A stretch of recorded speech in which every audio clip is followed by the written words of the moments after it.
A pergunta que não quer calar: você sabe acentuar as palavras em português? Que eu não sei.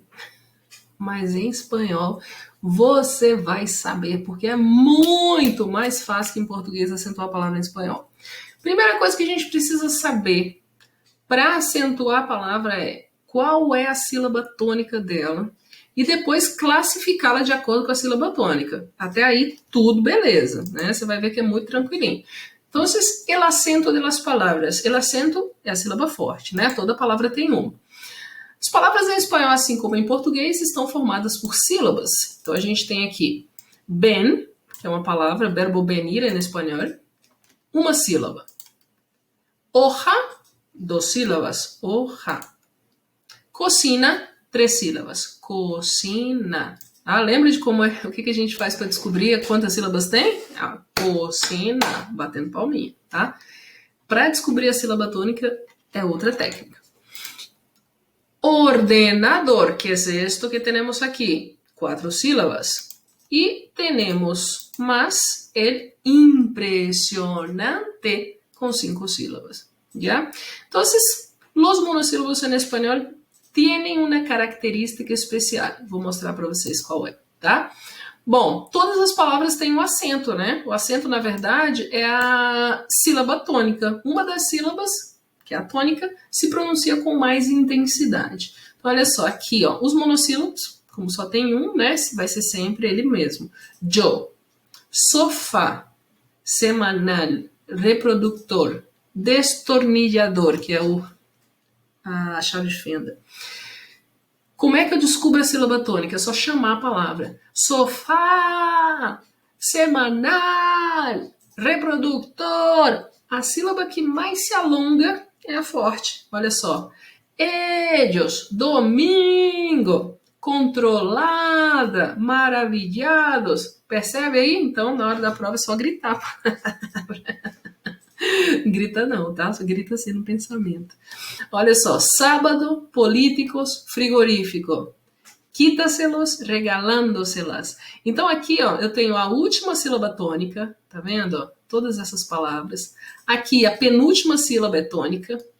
Aqui a antepenúltima sílaba é tônica. E aqui a anterior à antepenúltima sílaba é tônica, tá? A gente vai ver como a gente chama aí cada uma dessas palavras. Então vamos classificá-las, né? Olha só. Queres um café?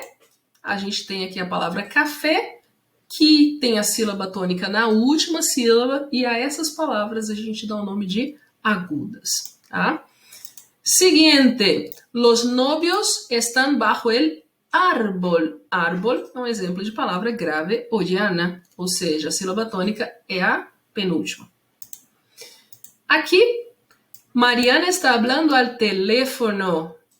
Última, penúltima e antepenúltima. As palavras que têm a antepenúltima sílaba tônica são chamadas em espanhol de esdrújulas. E aqui, mira, mamá, mira que helado tan rico, cómpramelo, por favor. Esse cómpramelo, olha só a sílaba tônica. Última, penúltima, antepenúltima, anterior à antepenúltima sílaba. Essas palavras a gente dá o nome de sobresdrújulas, tá certo? Então vamos ver como é que a gente acentua essas palavras. Se escreve com tilde ou se escreve sem tilde? Vamos saber. Agudas, llanas, esdrújulas. Regla de acentuação de las palavras agudas. Olha só. Se a palavra aguda terminar em vogal, A, E, I, O, N ou S, ó, coloco o acento nela. É o caso de café. Se a palavra aguda terminar em consoante, exceto NS, eu não acentuo, tá? Ciudad, por exemplo, não é acentuado, tá certo? Vamos lá. Regla de acentuação de las graves. Se a minha palavra grave, Diana, terminar em vogal N ou S, eu não acentuo. Perceba que é a mesma regra ao contrário, né? Se termina em consoante, exceto NS, aí sim, eu acentuo.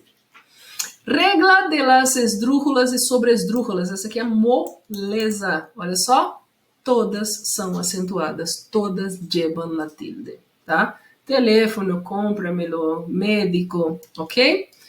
As proparoxítonas em português também, né? Todas são acentuadas. Em espanhol é a mesma coisa. Tá? Existe uma regra especial em relação aos monossílabos, que é o que a gente chama de acento diacrítico. Os monossílabos em espanhol geralmente não são acentuados, não llevan la tilde. Pie, fe, es, são todas palavras que não, ti, são todas palavras que não são acentuadas. Porém, alguns monossílabos precisam ser acentuados, precisam llevar la tilde. Por quê? Porque a gente tem duas palavras iguais na forma de escrever, mas que pertencem a classes gramaticais diferentes. Para diferenciar um monossílabo do outro, então, eu coloco um acento em um deles, tá? É o caso de esta falda es de seda, espero que dê tempo a todo. Esse de aqui, no primeiro caso, ele é uma preposição, então eu não acentuo. Aqui é um verbo, por isso eu acentuo. El padre está com sua hija, me llamo Daniel e el Paco. El padre, aqui eu tenho um artigo, o artigo não é acentuado, e aqui eu tenho um pronome pessoal sujeito, nesse caso, lleva la tilde. Se fue, mas antes se despidió. Hay que tener más amor. Aqui eu tenho conjunção, mas, né, pero, porém, todavia, contudo, e aqui eu tenho mais, o meu advérbio de intensidade. Em mi barrio não há nenhum parque. Mi, aqui é o meu possessivo, não é acentuado, e a mim me gusta comer, pronome pessoal, a gente coloca o acento. Siguiente. Paco se acuesta a las 8. Já sei que comprar. Pronome, não tem acento, e verbo saber, eu já sei o que comprar. Leva acento. Tu ideia é muito interessante. Tu ideia, tá? Possessivo também. Assim como o mi, ele não é acentuado.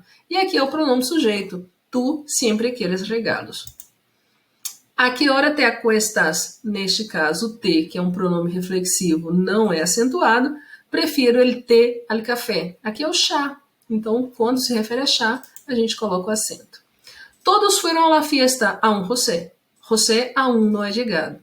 Nesse primeiro caso, que não tem acento, o a um, ele se traduz por inclusive. Então, quando ele se refere a inclusive ou incluso no espanhol, eu não coloco acento.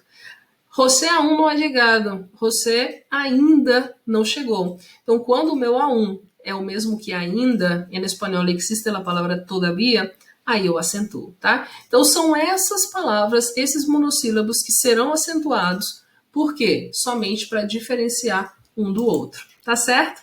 Então, a gente termina por aqui a nossa aula sobre regras de acentuação. Espero que você tenha gostado. Hasta pronto, nos vemos.